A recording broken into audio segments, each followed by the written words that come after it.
Oh, the legend they say of a Valentine's Day is a curse that will live on and on. And no one will know as the years come and go of the horror of a long time ago.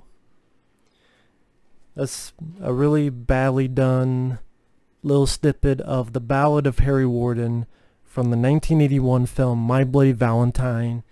Welcome back to another review of another 80s horror film as I continue my 80s horror marathon.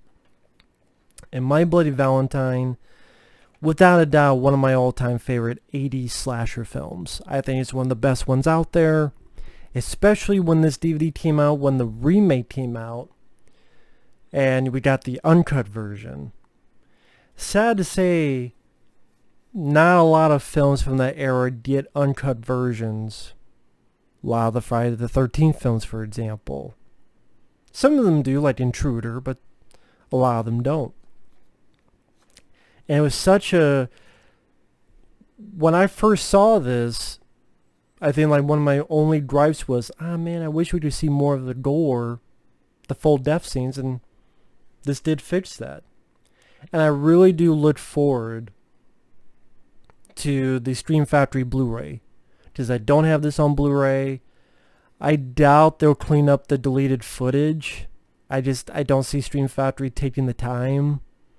I would be pleasantly surprised if they did. But I mean, just to have it in HD, brand new features, because the features could use an update, because it shares with the remake when it came out at the time, and this is always a film that deserved a lot more, like commentary tracks. Like I said, very in-depth documentary. I look forward to what Scream Factory will do. Hopefully they don't disappoint. But into this movie, I remember seeing the cover of this film long ago and being creeped out on it, so I didn't see it when I was a kid. And wasn't until much later. But I've always loved this film. I love the setting in the mine in the small town. I love that the second half of the film takes place in the mines, which is a very atmospheric and claustrophobic setting. I thought the cast did a good job. Yeah, I know they're Canadian, so you hear a little bit of their Canadian accent. But I thought Paul Kelman, Laurie Hallier, Neil Affleck, I thought they did a great job as their characters. I liked the little love triangle that was going on. When you watch the uncut version, the gore is there and really serves the... If you're hungry for gore, it serves that palate fairly well. The movie goes at a good pace. I mean, hell, it starts off with a kill. Starts off with this sort of creepy, where a girl, and then there's a guy in a miner outfit, and she's like grasping this thing like a penis. And then he sees that she has like a heart tattoo near her titty, and impales her on something behind her. And in the uncut version, you see the full effect. And that's a good way to start your flick. I also love this costume. I love the look of the miner outfit. I always thought that was a very creepy, unsettling, compared to a lot of the costume killers. I always thought that was one of the better ones. And then his pickaxe being the main source of his murder weapon.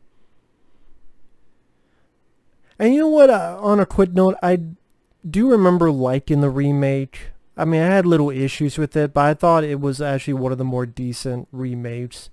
I like the original better, but did not see it in the theater in 3D, but I do have it here.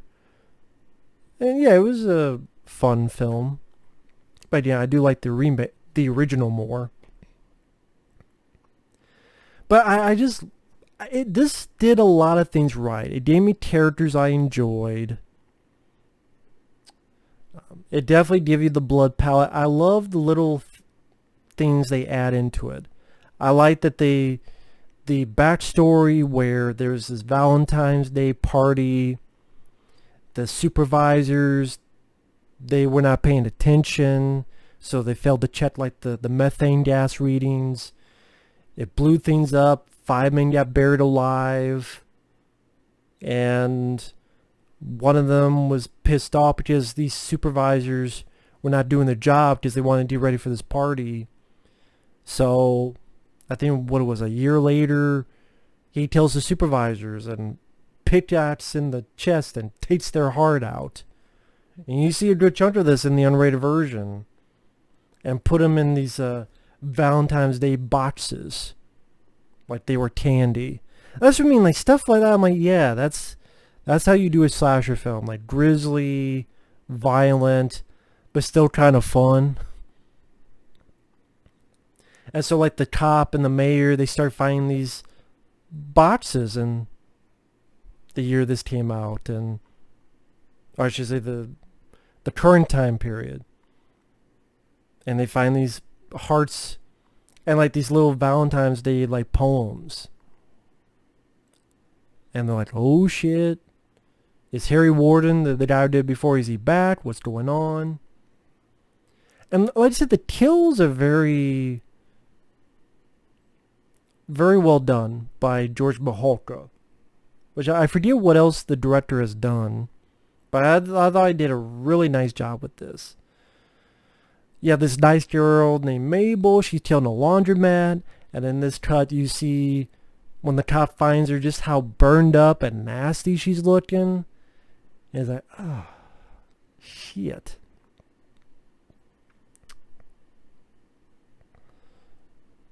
And like I was talking about, the kill will leave these little poems. Like one of them I remember being like, roses are red, violets are blue. One is dead, so are you. Thought that was a nice touch. The other kills, like the guy who's sort of the crazy Ralph type in the film, the doom warner, you're doomed. He tries to play a prank on these kids at the mines, but he gets a pickaxe. And I remember when I first saw it, I thought the pickaxe just went into his chest or something, but no. Went under his chin and through here, and the eyeball is hanging out of the damn thing. And it's like, ooh, fuck. Like, the death scenes in this, they really... or like later on, like a woman gets a pickaxe to the stomach. A guy, which I remember the actor, the bigger guy who gets like the nail guns to his head. He was in, I believe, Meatballs with Bill Murray. I believe he was the guy in the hot dog eating contest in Meatballs. Just in here, he has a mustache. I knew I recognized that guy. One guy, his body is hung, and when the body's dropped, the head pops off. That's what I mean. The best death scene, and to be honest, one of the more gruesome death scenes, in a fun way, I should say, that I've seen in a slasher film, is the shower, where this poor woman is grabbed and dragged, and her head is impaled on a shower head. And you see a lot more of it in the uncut version. And then her boyfriend finds her, and the fucking water is still spitting out of her mouth. And like, Jesus Christ. I remember when I got this DVD, and I first saw that, and I went, holy shit. Because a lot of times they do this stuff where it's like, oh, it's the uncut version. And then you watch it and you go, like Friday the 13th, the first one uncut. I remember that, oh yeah, this is the uncut version. There's barely any fucking difference with that. I couldn't tell a fucking difference with it. Not one damn bit. This Absolutely. I mean, this is an uncut version that's worth uncut. Like, I mean, this wasn't like just 2 seconds jacked. This was the whole shebang. But there's more that I like than just the kills. I like the atmosphere of, even when they were telling the backstory of Harry Warden, and you see like the figure and the miners who walking around town, stepping on a puddle that looks like it's bloody, hiding around the shadows, as this guy's telling the backstory of Harry Warden to these kids at a bar. The little things they do, like the little poems, or the hearts in boxes that is left for the cops, or the claustrophobic cool setting in the third act, or the cool look of the killer, or the actors. Like, again, I thought the actors did a good job, and I liked the characters. I liked these characters, which is not always the case in a slasher film. And again, when you do that second act where they decide to have a party in the mine and some people decide to go down, big mistake, and it's just a perfect atmosphere for a horror film, this claustrophobic setting. And the killer doing stuff like smashing each one of the light bulbs to fuck with these people. And then you even get a teeny bit of action at the end where the lead guy is protecting his girlfriend and fighting the killer off and blocking the pickaxe with his shovel while they're on this little train thing. And then even the reveal of the killer I thought was done better than I've seen a lot of other ones.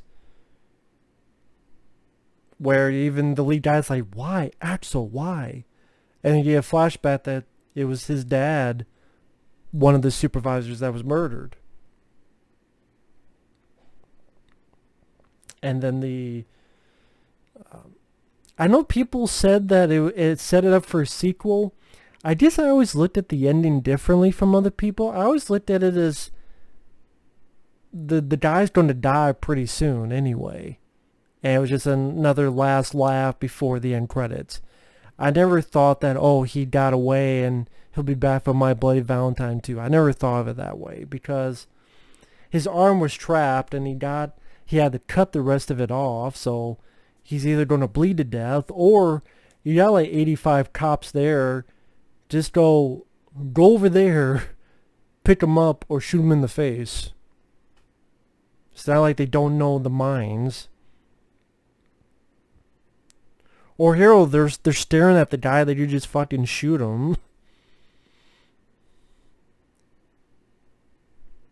And the way the killer says, I'll see you in hell. And then, Harry, I'm coming for you. And Harry Warden's dead. And I just assume that he's just going off to his death. And then that's where you get the song. And you know what? I'm fine they didn't do a sequel, because to me, that's the way I looked at the ending. I thought it ended fine, and not every movie needs a franchise. Now, the remake, I would have been open to a sequel, because that one they really did set up for a sequel. Like, the remake to me is more setting up a sequel than this one. But again, that's just the way I look at it. I love the song at the end, the song that they created for this, the legend, the Ballad of Harry Warden, a legend began, every woman and man would always remember the time. I just thought that was I would say one of the better original songs for a horror movie, honestly, up there with Dream Warriors for Elm Street 3 and many others. He's Bat, The Man Behind the Mask for Friday the 13th Part 6, songs for Shocker, the Shocker soundtrack. It's up there. And yeah, I don't really have many problems with this film. The movie's not long. It's only an hour and a half. Like I said, I like the characters. I like the kills. Love the miner outfit. Starts and ends with a bang, I thought, with makeup effects. So glad that finally someone put out the uncut version. That was really nice to see. I really do look forward to the Stream Factory release. Very curious to see what the features will be. I have to think they'll pack this because this is such a... Of the 80s slasher films, that's not a franchise like Friday the 13th or Elm Street, like the standalone slashers. This is definitely one of the most well-known, and from what I understand, the most well-liked. So if they don't go full out, there's going to be a lot of people disappointed in this. And plus, when they get the Blu-ray, it'll have the original poster, which I do think is better than this, because this just looks like the remake. I mean, it's not awful, but I do like the original poster better. I thought that was a lot creepier. But, you know, great poster, great kills, great atmosphere, music, characters. All those combined is why this is one of my favorites. 80s, not just 80s, just one of my favorite slasher films, period. So yeah, I can't praise this film enough. I think if you like 80s slasher films, you've never seen it, go seek out the uncut version and watch it, man. But yeah, thanks for watching, take care, and stay tuned for more 80s horror movie reviews. Later.